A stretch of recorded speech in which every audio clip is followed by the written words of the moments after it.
এত ঋণের বোঝা হাসিনা আমাদের দিয়ে গেছে। সাদ সাহেব এমনি গালি দিয়েছে তারে। 1,10,000 টাকা ঋণ এখন এক একজন মানুষের উপরে। আমি যদি এখন জন্ম নেই কেউ, তার মাথার উপরে 1,10,000 টাকা ঋণ।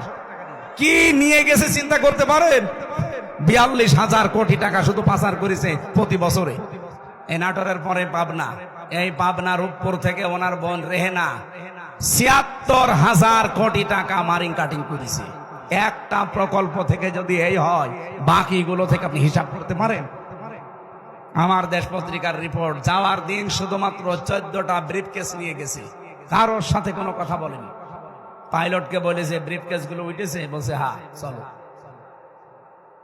একটু কাওয়া কাকুকে যে বলে যাবে কাওয়া চলে যাচ্ছি, তাও বলেনি। এমনকি আমার নাম্বারটা জোগাড় করে বলতে পারতো না যে হামজা 3 বছর জেল খাটালাম, কিছু মনে করো না, চলে যাচ্ছি। কিচ্ছু বলেনি, শয়তান চলে গেছে। এখন মাঝে মাঝে স্ট্যাটাস দেয় যে আমি ঘর